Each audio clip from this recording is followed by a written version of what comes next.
चंद्रयान-3 अंतरिक्ष मिशन को किस तारीख को लॉन्च किया गया है? हाल ही में 14 जुलाई 2023 को चंद्रयान-3 अंतरिक्ष मिशन को भारत के द्वारा लॉन्च किया गया है और यह 14 जुलाई को दोपहर 2:35 में सतीश धवन स्पेस सेंटर से इसको लॉन्च किया गया है। अगला प्रश्न है, हाल ही में किस देश में बास्टील दिवस की परेड में भारत की सेना ने भाग लिया है? पहली तो मुख्य बात यह है कि इसमें तीनों सेनाओं के द्वारा भाग लिया गया है और यह जो बास्टील दिवस की परेड है वह फ्रांस देश में प्रतिवर्ष होती है और यह 12 जुलाई को बास्टील दिवस के दिन होती है। कुछ महत्वपूर्ण तथ्य बास्टील दिवस और फ्रांस की क्रांति से संबंधित हैं। फ्रांस में प्रतिवर्ष 14 जुलाई को फ्रांस के राष्ट्रीय दिवस के रूप में मनाते हैं। 14 जुलाई को बास्टील दिवस भी मनाया जाता है।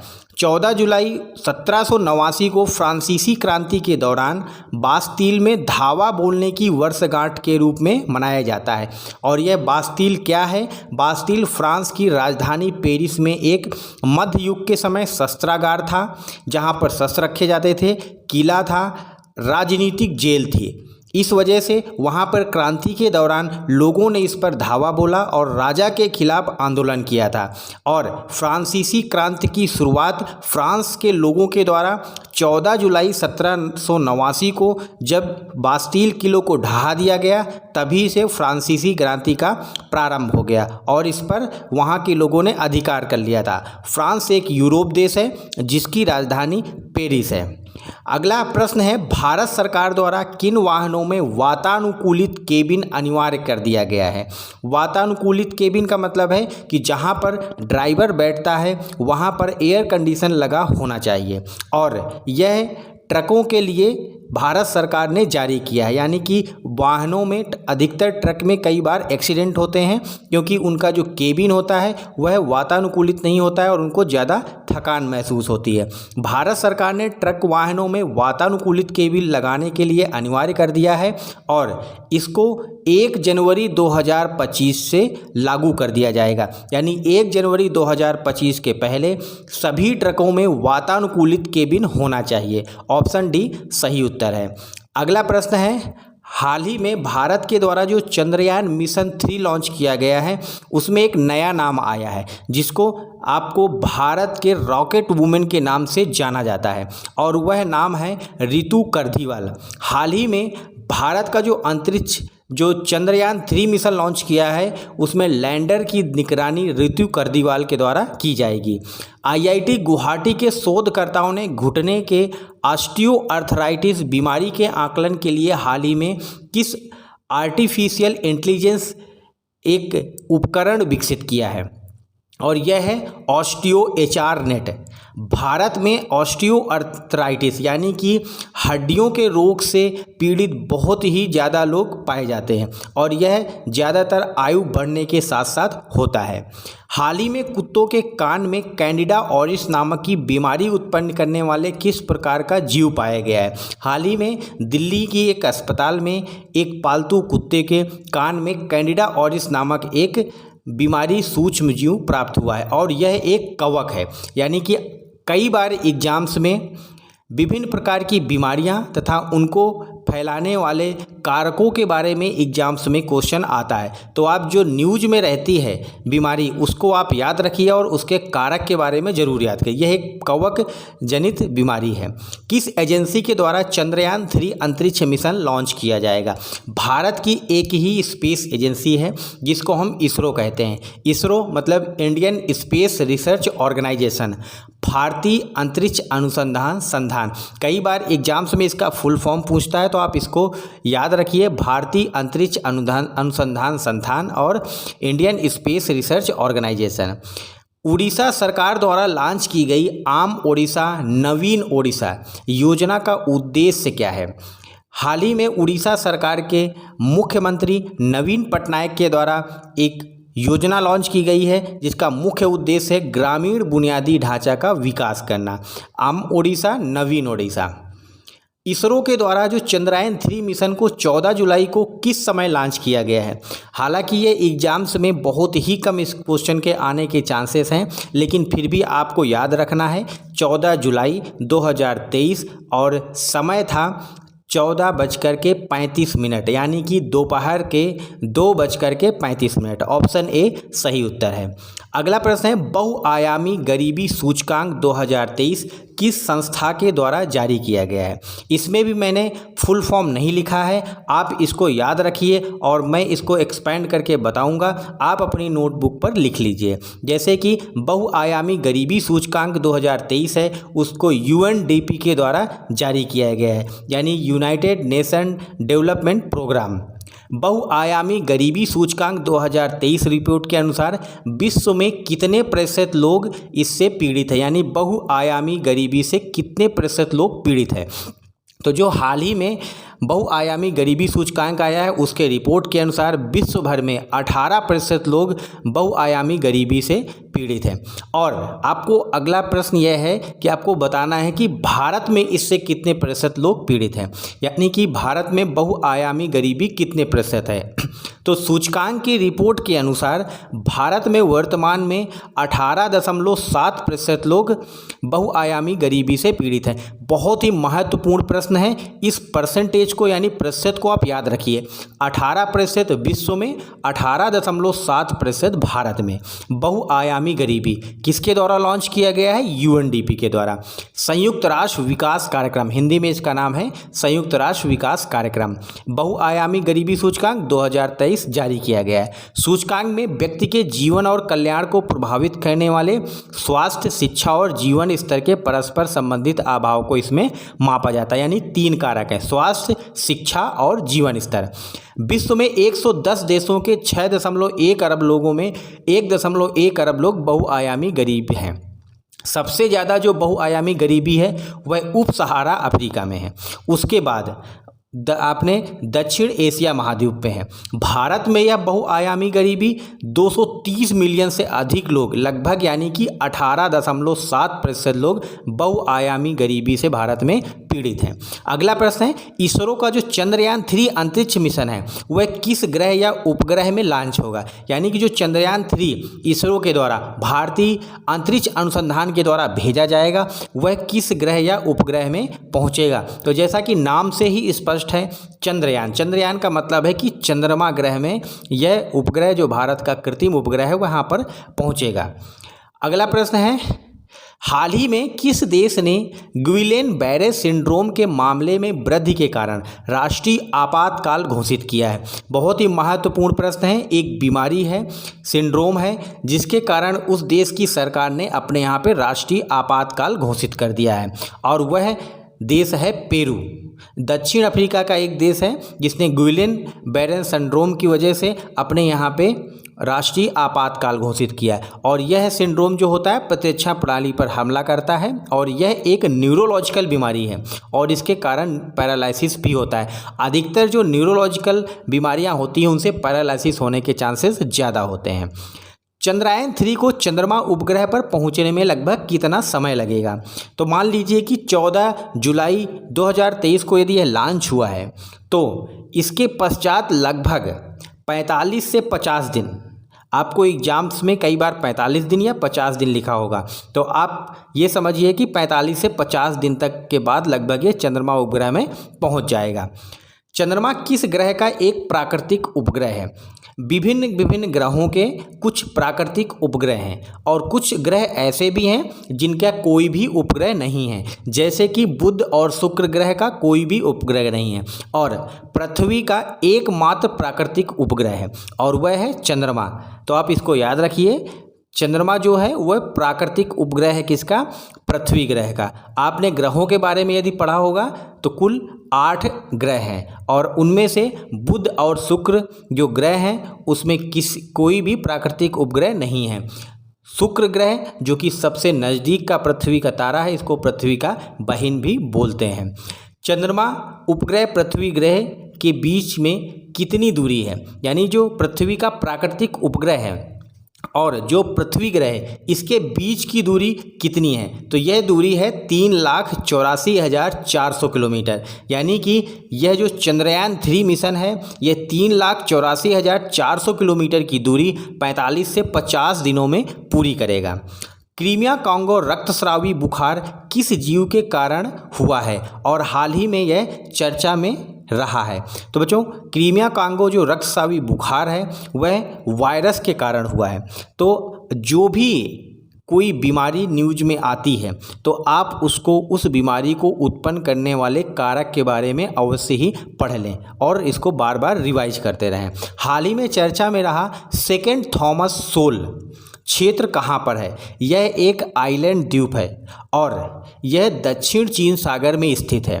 तो आपको याद रखना है सेकेंड थॉमस सोल जो क्षेत्र है वह एक आइलैंड द्वीप है और दक्षिण चीन सागर में स्थित है। दक्षिण चीन सागर से संबंधित कई बार न्यूज चर्चा में रहती हैं, आप इनको पढ़ते रहिए। सेकेंड थॉमस सोल जो क्षेत्र हाल ही में न्यूज में था वह किन दो देशों के मध्य का एक विवादित क्षेत्र है? विवादित क्षेत्र है, इसी वजह से यह न्यूज में है और मुख्य तौर पर यह दक्षिण चीन सागर में स्थित है। इस वजह से और ही यह चर्चा का विषय बन जाता है क्योंकि वहाँ पर समुद्री क्षेत्र में बहुत सारे द्वीप हैं जो विवाद का कारण बने हैं और यह जो सेकेंड थॉमस सोल है वह दक्षिण चीन सागर में चीन और फिलिस्तीन के मध्य चर्चा का विषय रहा है। चर्चा में रहा 9 डैश लाइन विवादित क्षेत्र का संबंध किस सागर से है?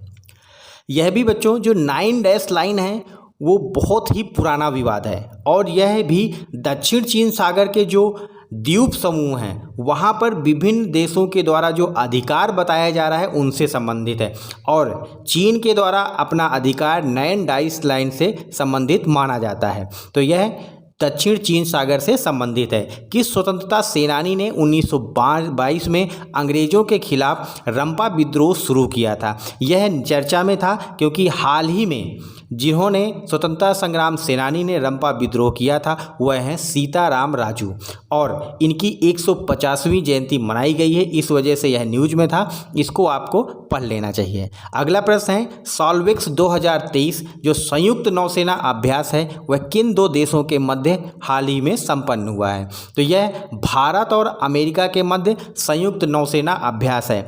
बच्चों, एक्सरसाइज जो भी समुद्री अभ्यास, थल सेना के अभ्यास और जो वायुसेना के अभ्यास हैं, जो संयुक्त अभ्यास हैं या बहुपक्षीय अभ्यास हैं, इनको आप पढ़ते रहिए। जो न्यूज में रहता है अधिकतर क्वेश्चन उन्हीं से आता है, लेकिन जो पहले भी एक्सरसाइज अभ्यास हो चुके हैं उनको भी आप रिवाइज करते रहिए, कई बार उनसे भी प्रश्न बनता है। तो इसमें ऑप्शन ए सही उत्तर है, भारत अमेरिका। हाल ही में किस ग्रह के वायुमंडल में फास्फीन गैस की खोज की गई है? फास्फीन गैस बच्चों वह है जो सूक्ष्म जीव, जहाँ पर के ऑक्सीजन कम होती है वहाँ पर सूक्ष्म जीव जो होते हैं उनके द्वारा छोड़ी जाती है और हाल ही में यह शुक्र ग्रह में खोजी गई है, जिससे यह पता चलता है कि वहाँ पर एक समय सूक्ष्म जीव पाए जाते थे।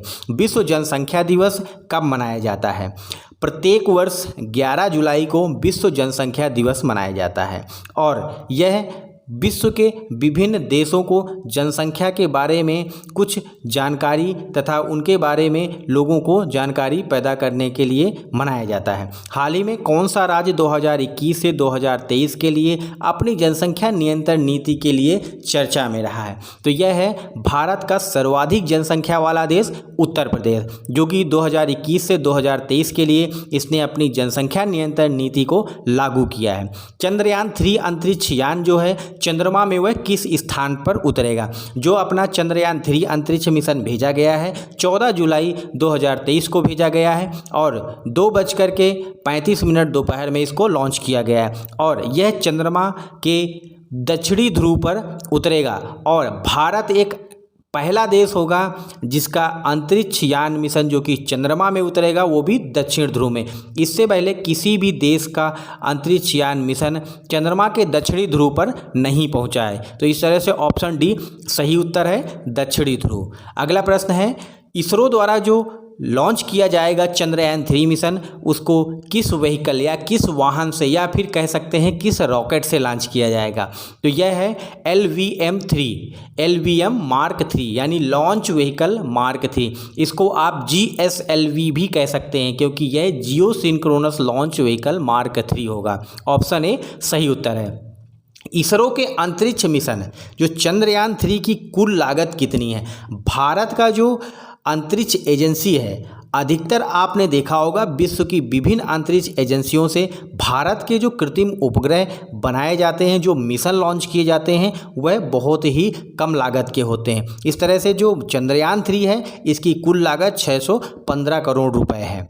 अगला प्रश्न है चंद्रयान-3 अंतरिक्ष यान को किस लॉन्च पैड से लॉन्च किया जाएगा? हाल ही में 14 जुलाई को इसको लॉन्च कर दिया गया है और यह श्रीहरिकोटा से लॉन्च होगा, जो कि जो लॉन्च पैड है उसका नाम है सतीश धवन स्पेस सेंटर, जो कि श्रीहरिकोटा उड़ीसा में पड़ता है। तो आप इसको भी याद रखिए, महत्वपूर्ण क्वेश्चन है, एग्जाम्स में आ सकता है। Sriharikota Satish Dhawan space centre. चंद्रयान-3 में ऑर्बिटर की जगह पर किसका उपयोग किया गया है? इसके पहले बच्चों जो चंद्रयान-2 मिशन था वो 2019 में लॉन्च किया गया था और उसमें ऑर्बिटर का उपयोग किया गया था, लेकिन चंद्रयान-3 जो मिशन है उसमें ऑर्बिटर का उपयोग नहीं किया गया है और इसकी ऑर्बिटर की जगह पर प्रोपल्सन मॉड्यूल का प्रयोग किया गया है। उसके साथ साथ चंद्रयान-2 में भी रोवर था और लैंडर था और चंद्रयान-3 में भी लैंडर और रोवर होंगे। तो इस तरह से ऑप्शन ए सही उत्तर है। ऑर्बिटर की जगह पर इस बार प्रोपल्सन मॉड्यूल का उपयोग किया गया है। अगला प्रश्न, निम्नलिखित में चंद्रयान-3 मिशन में क्या क्या शामिल है? आपको बताना है कि इसके चंद्रयान-3 मिशन के मुख्य भाग कौन कौन से हैं। तो पहला हमने पिछले क्वेश्चन में पढ़ लिया, प्रोपल्सन मॉड्यूल। दूसरा है लैंडर, जो कि चंद्रमा की सतह पर लैंड करेगा। उसके पश्चात है रोवर। ये तीनों ही चंद्रयान मिशन के भाग हैं। रोवर चंद्रमा की सतह पर चलेगा और महत्वपूर्ण जानकारियां एकत्रित करेगा। चंद्रयान-2 अंतरिक्ष मिशन में शामिल लैंडर का क्या नाम है? जो चंद्रयान-3 मिशन अंतरिक्ष मिशन 14 जुलाई को लॉन्च किया गया है, इसमें लैंडर का नाम विक्रम है और जो चंद्रयान-2 भी मिशन था उसमें भी लैंडर का नाम विक्रम रखा गया था, जिसने इसरो के द्वारा जो लॉन्च किया गया उसके पश्चात उससे संपर्क टूट गया था। चंद्रयान-3 मिशन में शामिल रोवर का क्या नाम है? तो ऑप्शन ए सही उत्तर है। चंद्रयान मिशन में जो रोवर है उसका एक महत्वपूर्ण भाग है, वह है प्रज्ञान। तो आप चंद्रयान-3 मिशन के 3 मुख्य भाग याद रखिए। पहला तो इसका लैंडर विक्रम लैंडर, रोवर है प्रज्ञान, ऑर्बिटर की जगह पर प्रोपल्सन मॉड्यूल का उपयोग किया गया है और जो लॉन्च व्हीकल है उसका नाम है SLV मार्क 3 यानी कि लॉन्च व्हीकल मार्क 3। चंद्रयान-3 अंतरिक्ष मिशन निम्न में से किसकी जानकारी भेजेगा? जब चंद्रयान अंतरिक्ष मिशन चंद्रमा की सतह पर पहुंचेगा तो वहां पर वहां के पर्यावरण, वहां की खनिज तथा वहां मिट्टी इत्यादि के बारे में जानकारी देगा। पर्यावरण के बारे में जानकारी का मतलब है कि भविष्य में यदि कोई देश वहां पर मानव भेजना चाहता है तो उसको यह लाभदायक होगा। यदि मान लीजिए भारत के द्वारा कोई मानवों को भेजा जाता है तो उसके लिए भी यह लाभदायक होगा। और यह चंद्रयान-3 जो है चंद्रमा के दक्षिणी ध्रुव पर पहुंचेगा, वहां के पर्यावरण, खनिज, मिट्टी इत्यादि के बारे में जानकारी देगा।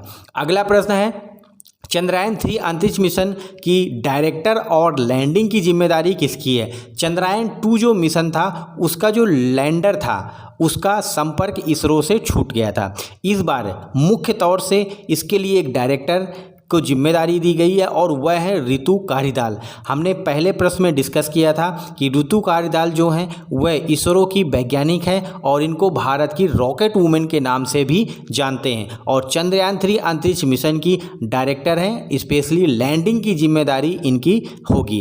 अगला प्रश्न है LVM यानी लॉन्च व्हीकल मार्क 3, जिसको हम GSLV भी कह सकते हैं, यानी geo synchronous launch vehicle mark 3 rocket में कितने प्रकार का ईंधन उपयोग किया जाएगा? बच्चों, जब रॉकेट लॉन्च किया जाता है तो उसमें एक प्रकार का ईंधन होता है जिसमें कि ठोस भी हो सकता है, तरल भी हो सकता है, लेकिन इसमें दोनों प्रकार के ईंधन का उपयोग किया जाएगा। अगला प्रश्न है, भारत का पहला चंद्रयान मिशन कब लॉन्च हुआ था? तो बच्चों, भारत का जो पहला चंद्रयान मिशन है वह 2008 में लॉन्च किया गया था और यह भारत का पहला अंतरिक्षयान मिशन था जो कि चंद्रमा पृथ्वी के प्राकृतिक उपग्रह पर पहुंचा था। तो आप इसको याद रखिए, एग्जाम्स में आ सकता है।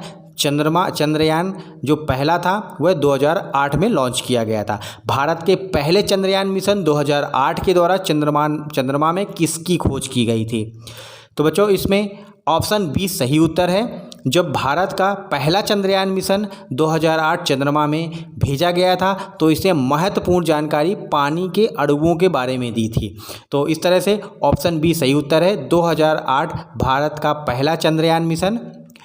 भारत का चंद्रयान 2 मिशन कब लॉन्च किया गया था? हाल ही में 2019 में, और ये बहुत ही ज़्यादा न्यूज में रहा है। क्यों? क्योंकि चंद्रयान 2 जो मिशन था वो भारत का पूरी तरह से सफल चंद्रयान मिशन नहीं था। इसमें भारत का जो लैंडर था विक्रम, इसरो से उसका संपर्क छूट गया था। अगला प्रश्न है, भारतीय अंतरिक्ष अनुसंधान संगठन का मुख्यालय कहाँ पर है? तो यानी कि भारत की जो एक ही अंतरिक्ष स्पेस एजेंसी है जिसको हम ISRO, Indian space research organisation कहते हैं, इसकी राजधानी है बेंगलोर जो कि कर्नाटक राज्य में स्थित है। तो आप याद रखिए, भारत की अंतरिक्ष स्पेस एजेंसी भारतीय अंतरिक्ष अनुसंधान संगठन का मुख्यालय बेंगलोर में है। भारतीय अंतरिक्ष अनुसंधान संगठन के जो वर्तमान डायरेक्टर यानी चेयरमैन कौन है? तो ऑप्शन बी सही उत्तर है। वर्तमान में एस सोमनाथ जो हैं वह भारतीय अंतरिक्ष अनुसंधान संगठन के वर्तमान चेयरमैन हैं। तो आप इसका मुख्यालय और इसके वर्तमान चेयरमैन और launch vehicle LVM Mark 3 Vikram lander rover जिसका नाम है प्रज्ञान, और इसके साथ साथ चंद्रयान मिशन के कुछ और महत्वपूर्ण तथ्यों को जरूर याद रखिए। अगला प्रश्न है, हाल ही में भारत ने किस देश के साथ रक्षा सहयोग समझौते पर हस्ताक्षर किए? भारत मैक्सिमम अधिकतम बहुत सारे देशों के साथ रक्षा सहयोग करता है, उसमें रक्षा उपकरण का आयात निर्यात तथा महत्वपूर्ण रणनीतिक साझेदारी हो सकती है। और हाल ही में इसने तंजानिया के साथ रक्षा सहयोग समझौते पर हस्ताक्षर किया है। जीन्स स्टोलनबर्ग को लगातार तीसरी बार किस महत्वपूर्ण समूह का प्रमुख नियुक्त किया गया है? तो यह भी एक चर्चा का विषय था, क्योंकि यह जो जीन्स स्टोलनबर्ग हैं वह नाटो के लगातार तीसरी बार प्रमुख नियुक्त किए गए हैं और यह नाटो हमेशा चर्चा में रहता है और हाल ही में यह चर्चा में और रहा है। क्यों? क्योंकि रूस और यूक्रेन युद्ध के कारण। नाटो उत्तरी अटलांटिक संधि संगठन, यह एक सैन्य संगठन है, इसको आप याद रखिए, बहुत ही कम सैन्य संगठन है, तो एग्जाम्स में क्वेश्चन बन सकता है। नाटो की स्थापना 4 अप्रैल 1949 को हुई थी। नाटो का जो मुख्यालय है वह ब्रुसेल्स बेल्जियम में है।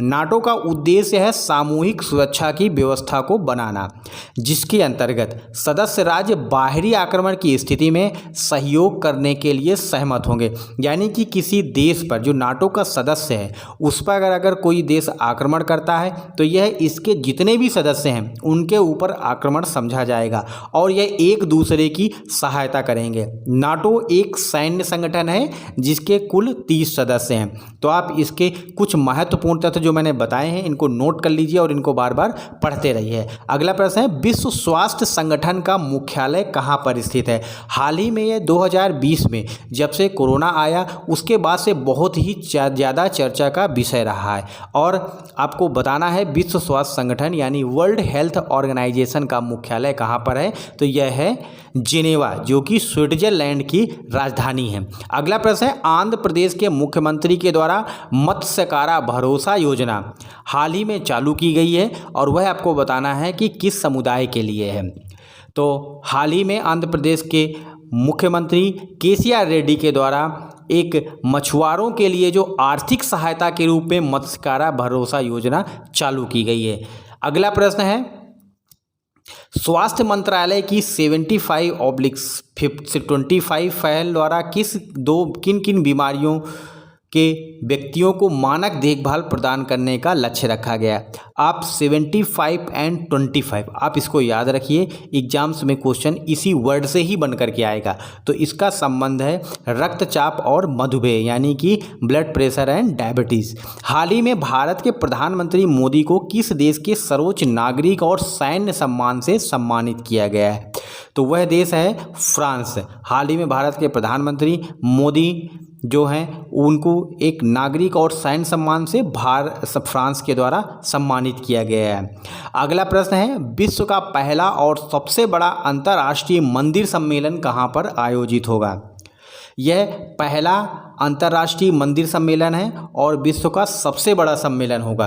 तो यह भी क्वेश्चन बन सकता है जो आगामी परीक्षाएं हैं। और यह जो सम्मेलन है वह उत्तर प्रदेश के वाराणसी में, जिसको घाटों का शहर भी कहते हैं, वहां पर आयोजित होगा। पारंपरिक दवाओं पर आसियान देशों का सम्मेलन कहाँ पर आयोजित होगा? जितने भी सम्मेलन हैं उनके बारे में आप बार बार रिवाइज करिए। सम्मेलन और युद्धाभ्यास बहुत ही महत्वपूर्ण होते हैं, इनसे क्वेश्चन बनते हैं। और यह भी जो पारंपरिक दवाओं पर आसियान देशों का सम्मेलन है वह नई दिल्ली भारत में आयोजित होगा। संविधान की कौन सी अनुसूची में भाषा से संबंधित है? संविधान जो कि 26 नवंबर 1949 को भारत के द्वारा अंगीकृत किया गया था और उसमें वर्तमान में 12 अनुसूची हैं, लेकिन जब अंगीकृत किया गया था तब उस समय 8 अनुसूची थी और 8वीं अनुसूची भाषा से संबंधित है। अगला प्रश्न है, हाल ही में किस राज्य की सरकार ने कुई भाषा को संविधान की 8वीं अनुसूची में शामिल करने का प्रस्ताव दिया है? कोई भी भाषा यानी संविधान में संशोधन के द्वारा ही शामिल हो सकती है और संविधान संशोधन संसद के द्वारा किया जा सकता है। इस वजह से राज्य सरकार केवल प्रस्ताव दे सकती है और यह प्रस्ताव उड़ीसा सरकार के द्वारा दिया गया है। कुछ महत्वपूर्ण तथ्य, उड़ीसा में लगभग 7 लाख लोगों से ज़्यादा भी इस भाषा को बोलते हैं। संविधान की 8वीं अनुसूची में वर्तमान में 22 भाषाएं उल्लेखित हैं और कोई भाषा यदि शामिल होती है तो ये 23वीं भाषा होगी। 92वें संविधान संशोधन अधिनियम 2003 के द्वारा बोडो, डोगरी, मैथिली और संथाली ये 4 भाषाओं को 8वीं अनुसूची में शामिल किया गया। इस तरह से कुल भाषाएँ हो गई 22। लेकिन जब संविधान को 26 नवंबर 1949 को अंगीकृत किया गया था तो उस समय 14 भाषाएं थी। उड़ीसा की कुई भाषा जो है वो कंध जनजाति की मुख्य भाषा है। हाल ही में समुद्र क्षेत्र को मजबूत करने के लिए किस नेविगेशन सैटेलाइट सिस्टम को लॉन्च किया गया है? तो ऑप्शन सी सही उत्तर है। हाल ही में समुद्री क्षेत्र में जो नेविगेशन होता है उसको मजबूत करने के लिए भारत सरकार के द्वारा सागर संपर्क नामक एक नेविगेशन सैटेलाइट लॉन्च किया गया है।